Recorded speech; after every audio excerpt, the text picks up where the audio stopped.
Hello again and welcome to Catholic Social Teaching 101. We're already in our 10th segment in this continuing series looking at the 7 principles of Catholic social thought. We've looked at one of them only, the first one, respect for the human person and the dignity of every human life, from birth to natural death. Now we're looking at the second principle, family, participation, and community, especially family, especially basing ourselves on the document of His Holiness Pope Francis, The Joy of Love. We have 3 guests helping us with this program as they were here last time. Is Monsignor Dreiling, the Vicar General for the Diocese of Fresno and the moderator of the Curia. In the middle of our group is Sister Kathleen Dreiling, who is a sister of Notre Dame and is at present the Director of Religious Ed for our parish of St. Paul Catholic Newman Center. And finally, to my right, John Supino, Deacon John Supino, who is the Parish Life Coordinator for our parish, St. Paul Catholic Newman Center. I wonder if Monsignor could again start us off with a reminder that though this is papal teaching, though this is urgent that we be studying it and reflecting on it, not everybody necessarily might feel the way we do around this table. And that's for sure, if we can keep our eyes and ears on news reports and things like that. There is some pushback, you might say, of the Pope's teaching, and I just want to stress that, even though there may be issues or ideas within the exhortation that could challenge somebody's understanding of Catholic social teaching, nothing has changed. Nothing has changed. In fact, in reading the exhortation, the Pope makes it very clear. I'll quote it: "In no way must the Church desist from to propose the full idea of marriage, God's plan," and he uses this word, "in all its grandeur." Okay, that's from paragraph 307. If anybody's following along, my point being that the Holy Father is very much in tune with Catholic teaching, is not departing from it, but he's offering us a new way of looking at it, and that's what he's encouraging us to do. And he uses a beautiful image. There's a passage here in paragraph 45 of Evangelii Gaudium, the Joy of the Gospel, which was an encyclical letter in which he refers to the Church as a mother, who yes, as she's raising her family, she's outlining exactly these are the boundaries, these are the ways we're going to do things, but she's always there with the Band-Aid. When we have an owie, we always ran to Mom to put a Band-Aid on the owie. He sees the Church as a loving mother who certainly tries to keep everybody in place in the family, but never shuns them or puts them out or closes the door. That image, I think, is very important for us to send, even if in our discussions or even our thoughts that we think this particular exhortation might depart from Catholic teaching. In no way does that happen. This is magisterial teaching of the Church to help us along the journey of life, to help us through the potholes, as I mentioned in the last program, the potholes of life, so that we can get to the Father's house in one piece and with joy. Sister Kathleen, opening thought. Well, we kind of ended the last program. I remember Monsignor saying something about "Go ask Father," and I grew up in that church, and I'm also looking at this as what a heavy burden that at times was to the clergy, to Father. And this is calling us to let's walk together, and that the conversation is between clergy and laity and consecrated life, persons like myself, and that we all come from family, and we all continue to be in family, and we are building a family, the Church. And so the loving mother, the Church, is there to help us. And I think that's much more profound way of looking at life. Definitely. Deacon John. Monsignor used, speaking about mom in the family. When I heard that, I thought of the image of how moms listen. They listen differently than Dad or Uncle Charlie or Aunt May. They listen with a heart, and maybe a different heart, but nonetheless they listen. And in listening with a different perspective, they seem to be able to see a little bit more of you, and more depth to it. And I think this is what I sense that the Pope wants us to do, is to listen, give it a different perspective, understand what's going on. We have 4 principles from the other program that we just did last time that we haven't unpacked yet fully. So let's begin with the word conscience. It follows from the principle of there's a complexity to our life, but the Pope is insisting that we must not think that we are meant as church to form consciences, but not to replace them. So I wonder if on the theme of conscience, any of you have a reflection over how that is becoming something that you personally are seeing in the document or in your discussion at the parish or in your pastoral guidance, Monsignor. How are people learning to assume the importance of their personal consciences? We, in my opinion, we grew up, in my generation, we grew up with almost like that conscience was a negative term. Conscience meant anything goes, just follow your conscience, do whatever you want, anything goes, it's free, We live in a free country, we can, all of those kinds of things. And so we have this kind of negative understanding from a theological point of view or from our religious life, that conscience is just free reign, everything goes. What the Holy Father is pointing out very beautifully and very powerfully is a reminder that it has always been the teaching of the Church from the very moment that conscience was sacred, but always an informed conscience. It's not a free-for-all, it's an informed conscience based on prayer, Scripture, the teaching of the Church, the long history of the teaching of the Church. All of those elements go into the formation of conscience. The Pope is really asking us, clergy, religious, laity, families, to start thinking with the mind and the heart of the Church, not just relying on already determined approaches.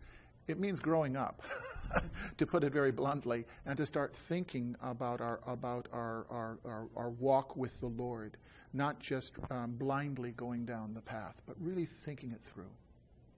Speaking of path, I can't believe that you are leading into a paragraph I wanted to have Greg put on the screen using the idea of path. Greg, can you put chapter 37, and this is what the Pope says about conscience at this point. We find it difficult to present marriage more as a dynamic path to personal development and fulfillment than as a lifelong burden. We also find it hard to make room for the consciences of the faithful who very often respond as best they can to the gospel amid their limitations and are capable of carrying out their own discernment in complex situations.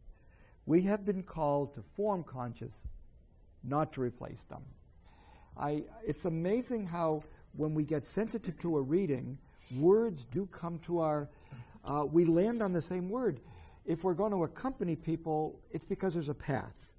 And that path might be a new path, a new pastoral way of journeying with people.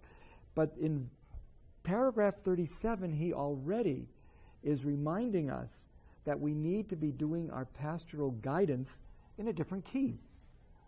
Has that been your experience?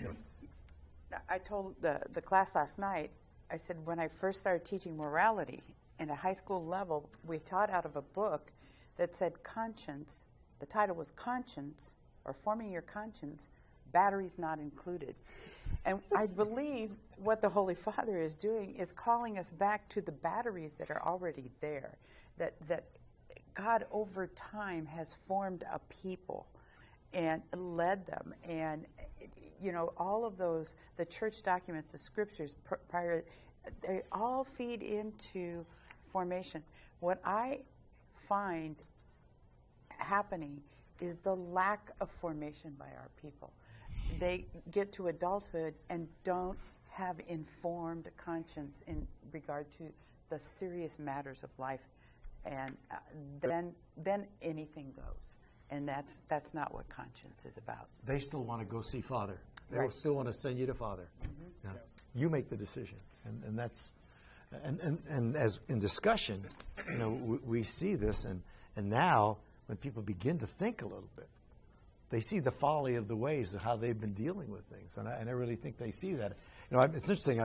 Reading that on that paragraph, I wrote the word "wow" right in my text because that really grabbed me. And the other thing I first saw in the very first part, in paragraph 3, he was dealing with time is greater than space, and he says, "I would make it clear that not all discussions of doctrinal, moral, or pastoral issues need to be settled by interventions of the magisterium." That was right from the get-go. As a priest, if I was in that frame of mind, I would say, well, then what are we here for? What did I get ordained? So I could see some priests kind of rebelling against that and saying, but we're the ones who are accompanying. Yes. We're the ones who are called to be the ones who not tell people what to do, but to guide them to form their conscience. And in a sense, we failed in our jobs as pastors if we only encounter our people as the shall answer man. We have all the answers, and you come to us. But rather than to guide them and to accompany them on the way, to understand the beauty and the magnitude, and as the Pope uses, the grandeur of what our faith is all about. And I think oftentimes people forget that as clergy and as religious, we have to follow that same process. Absolutely. We have to inform ourselves. And then I really believe this formation of conscience issue, or one of these five kind of pillars, this is crucial, because people could just take this apostolic exhortation and just throw it away as just one more, lots of words, but nothing. But what the Pope is really challenging us to, and this comes from long Catholic teaching, the formation of conscience. And our people, if we can guide them in that way, there's a freedom that comes with that we just can't express. Unfortunately, we can't express much more right now because we have to take a break. So give us 1 minute. Don't do much, but expect us to be back at our best because we'll have the last half of the second program in 1 minute. Stay tuned.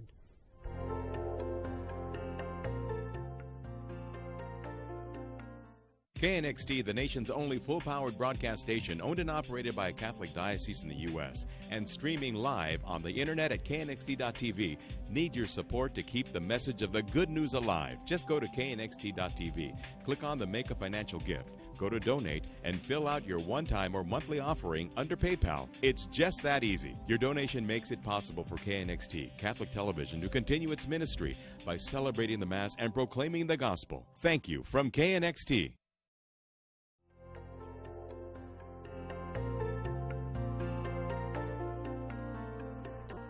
Welcome back to our, I think, very profound discussion of a very important document, Amoris Laetitia, The Joy of Love from Pope Francis. A love letter, you might say. Long, but full of love, full of mercy, full of compassion, full of wisdom, full of tradition, full of insight, full of pastoral direction, full of inspiration, full of affection.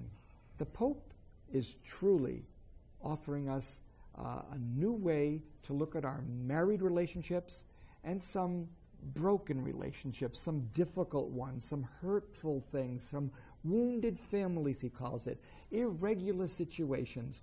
It is not a perfect world. Leibniz was wrong. On that note, I'd like to bring up the third principle, the takeaway.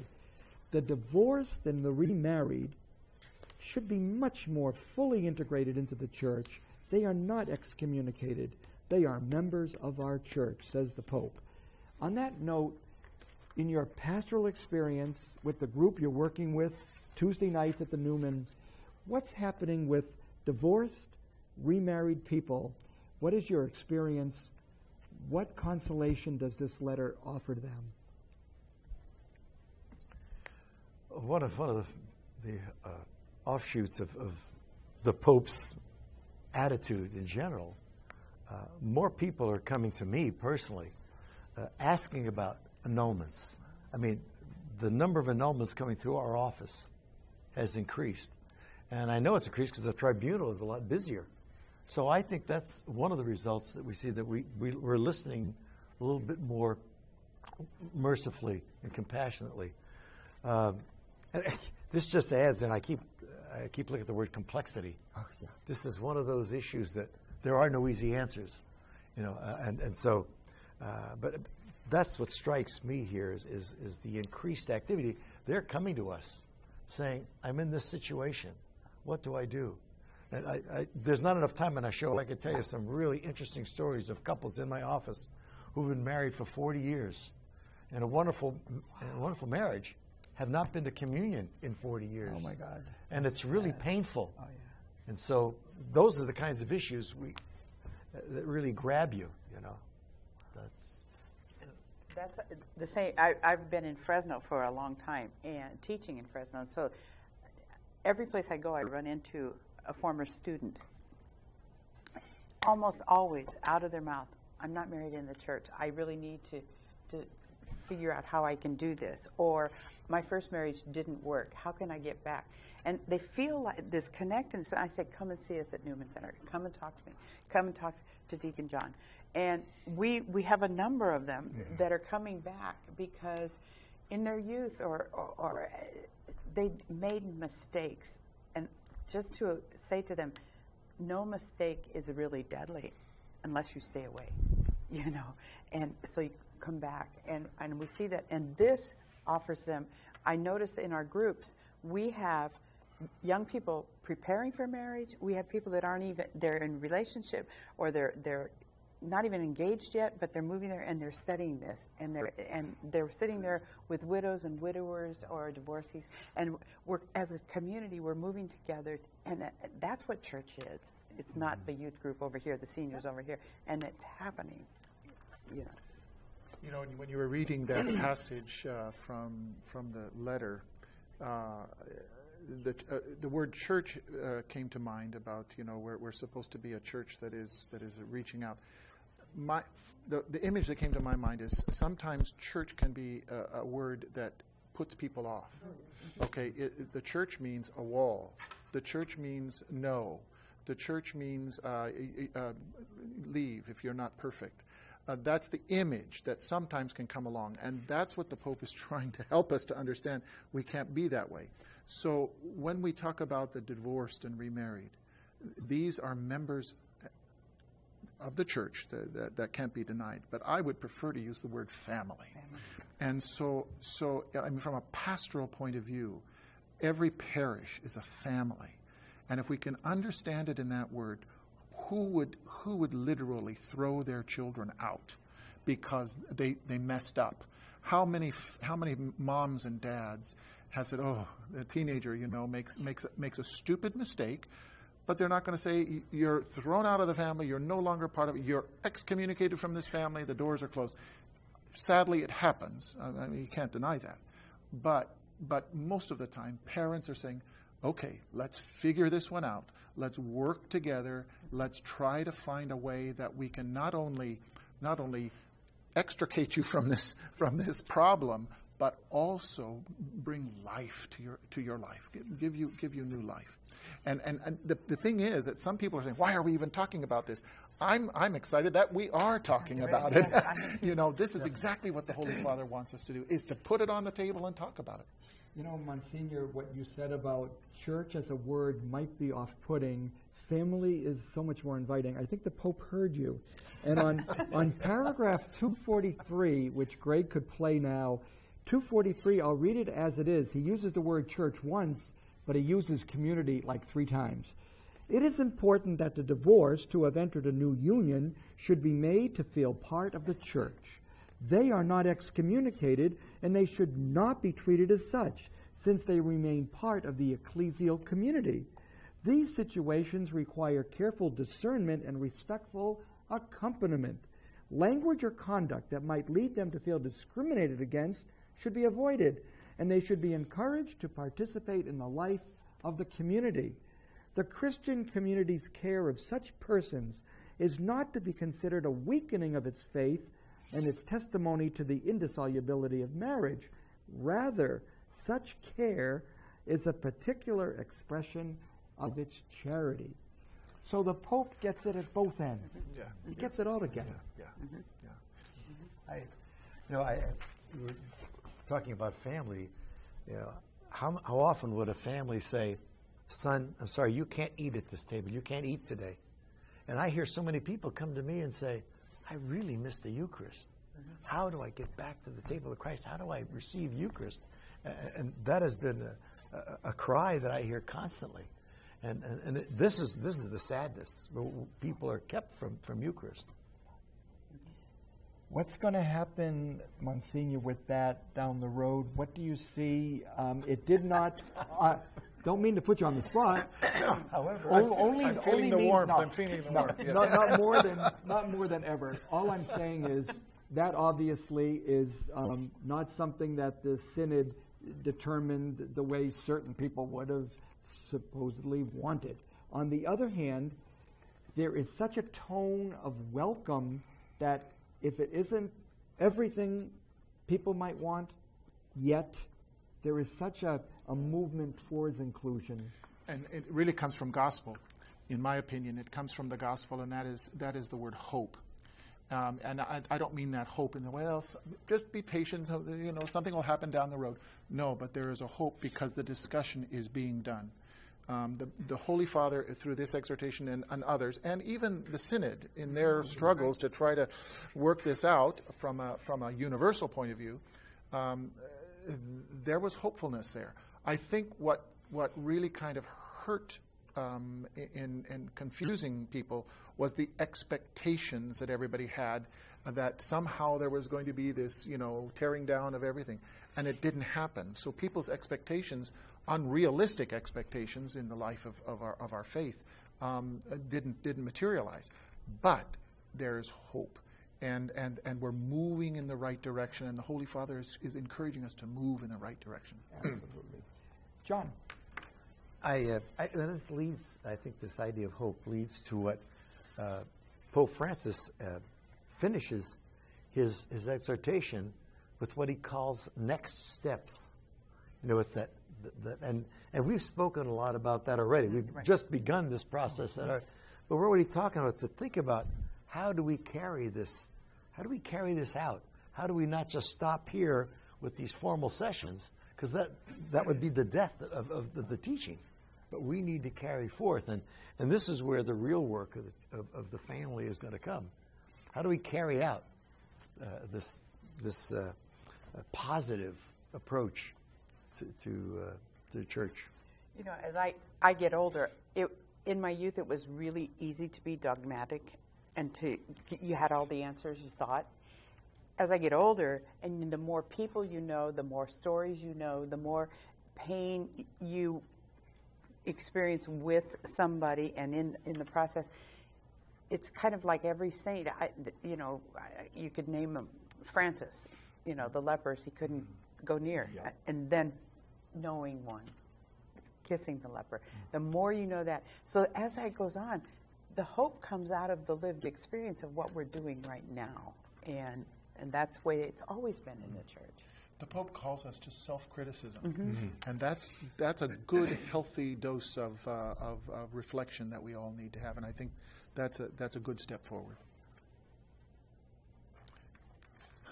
We have about 2 or 3 minutes, which I guess we'll divide it evenly.